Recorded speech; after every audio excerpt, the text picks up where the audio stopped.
Sawubona, this is Liam in for Bear. Open any biology textbook and you'll see a DNA double helix with colored rungs blue, red, green, yellow at random. No base is labeled, no mutation is marked. You can't tell which gene it is because it isn't one. Today we draw 5 real genes, TP53, HBB, CFTR, BRCA1, FOX2, straight from Ensemble. Real exon counts, real base sequences. A palette that was measured to stay readable for colorblind viewers. The twist, for 2 of them, we zoom the window to the exact mutation that changes a life. One breath, a gene is data, an address on a chromosome, a count of exons and introns, a string of a T, G, and C you can pull from a public database by name. We queried 5 famous genes, drew their feature tracks at scale, promoter approximated, introns as thin lines, exons as blocks, then zoomed to a 60-base window of real sequence. The palette was chosen once, measured across 3 color vision deficiency simulations. Worst case delta E19, 8 above the floor in every scenario. For HBB and CFTR, we moved the window to the mutation locus so you see the actual letters involved. That's the argument, queried, verified, readable, not a picture of DNA. The pipeline is 3 steps: symbol in, feature track out, gene query. Pi hits the Ensemble REST API, picks the main select or canonical transcript, records 11 exons for TP53, 3 for HBB, 27 for CFTR. It draws that structure to scale, a promoter block upstream labeled approximated because it is convention, not a measured coordinate, exon widths proportional to real base pair counts. Introns as thin connectors, then it zooms. The helix at the bottom is not the full gene, TP53 is 19 kilobases, it's a 60-base sampled window, and both the window coordinates and the words not at full scale stay on screen. The 4 base colors were picked once by measuring simulated color vision deficiency across deuteranopia, protanopia, and tritanopia. Every rung has a dark keyline so yellow. 1.1 to 1 contrast against cream without it is readable. 3 honesty labels always on. TP53, chromosome 17, negative strand. 25,768 base pairs from start to end. 11 exons, 10 introns. Look at the track and you can see the scale. 1 huge intron separates exon 1 from exons 2 through 10, the guardian of the genome. Mutated in roughly half of all human cancers, the single most altered gene in oncology. The sampled window is the first 60 bases of exon 1.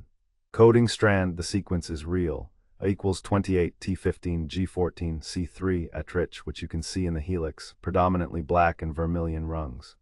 The reason TP53 matters structurally, the gene is on the short arm of chromosome 17 and its protein P53 is a transcription factor. When DNA is damaged, P53 activates repair genes or triggers apoptosis.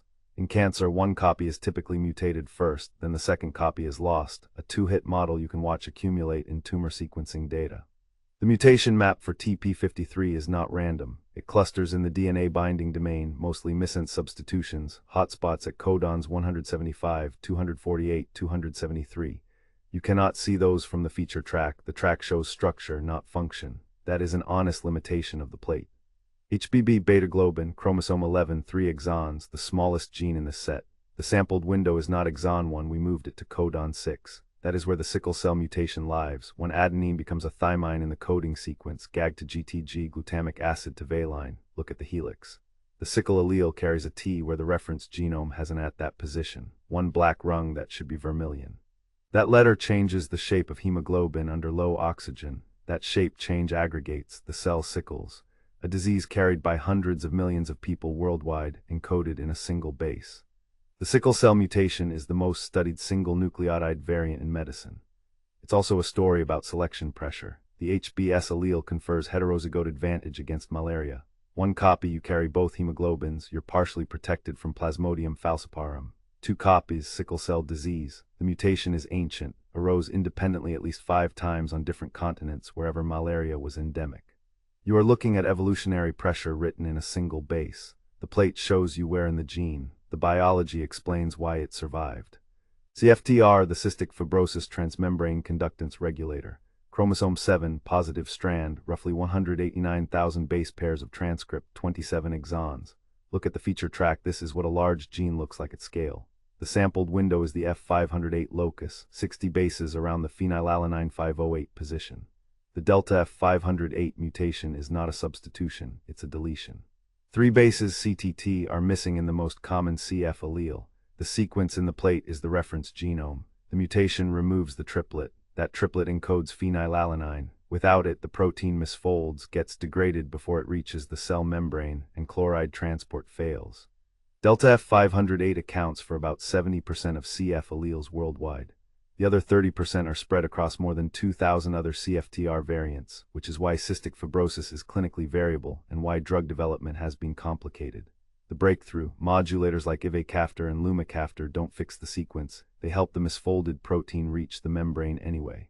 Or potentiate the channel once it gets there. You cannot fix a 3-base deletion by reading the sequence better. You fix it by working around the misfolded protein. The plate shows you where the deletion is. The treatment strategy is a separate argument. BRCA1, chromosome 17, same chromosome as TP53, different arm. Long gene, 81,000 base pairs of transcript, 23 exons. BRCA1 encodes a tumor suppressor protein involved in double-strand DNA break repair. Pathogenic variants confer a lifetime breast cancer risk of roughly 60 to 70%, and ovarian cancer risk around 40% for women who carry them. The sampled window is the first 60 bases of exon 1, the default.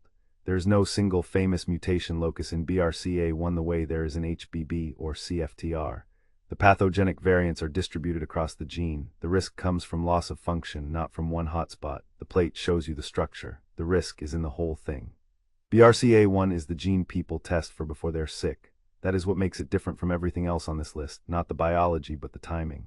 A BRCA1 positive result is a risk estimate, not a diagnosis. The lifetime risk numbers, 60–70%, are population averages. An individual's risk depends on which variant they carry, family history, and factors we don't fully model. The result changes surveillance schedules.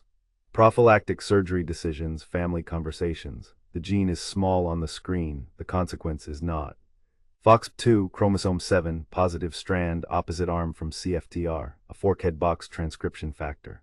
The gene sequence is highly conserved across vertebrates, but the human version carries 2 amino acid changes not present in the chimpanzee ortholog. Those 2 substitutions are in the region of FOXP2 that diverged along the human lineage. Disruption of FOXP2 in the KE family. A 3-generation pedigree with a point mutation in this gene causes a severe speech and language disorder, impaired orofacial coordination, difficulty with grammar, non-verbal IQ affected. The gene is involved in the motor learning circuit for speech. It is not a language gene in the sense that it encodes language. It encodes part of the machinery that makes articulation possible. FOXP2 is the palate cleanser. Not every gene is a disease. The 2 amino acid differences between human FOXP2 and chimp FOXP2, T303N and N325s, lie in the forkhead domain and appear under positive selection in the human lineage. That does not mean FOXP2 explains human language. It means FOXP2 is part of the story, and the story is still being written. The KE family mutation. R553H, a single base change, is in a different domain. 1 mutation, 1 family, a tractable piece of the puzzle. Evolution and disease, 2 different kinds of evidence, same gene. The plate shows you the structure. The biology required 30 years of genetics to decode. Here's what a stock DNA illustration does. Colored rungs, blue, red, green, orange, no pattern. You cannot tell which base is which because none of them are labeled to a base. You cannot find the sickle cell mutation because there is no codon 6. You cannot read the sequence under any color vision deficiency because the palette was chosen for aesthetics. The helix is wallpaper. It is not wrong about the science the way a wrong diagram is wrong. It makes no claim. That is the problem. A gene is data. Data can be queried, verified, and displayed honestly. The 5 plates in this reel are not beautiful because they are artistic. They are readable because they are real. 5 genes, 1 method. You queried the transcript from ensemble, you drew the feature track at scale, you moved the window to the mutation locus where the biology earned it, and you chose a palette that was measured, not eyeballed, to stay readable across color vision deficiency. The stock helix is wallpaper. This is data. A gene has an address, a structure, and a sequence. You can read all 3. The honesty labels are not a disclaimer. They are the argument. Your turn, pick a gene, one that runs in your family or one you're just curious about. Ask Claude for its main transcript ID, its exon count, and 60 real bases. Then find the 1 letter that would change everything. The sequence is public. The database is free. The honest helix is 1 query away. 5 genes drawn from data at Nick Bear Brown, Liam in for Bear.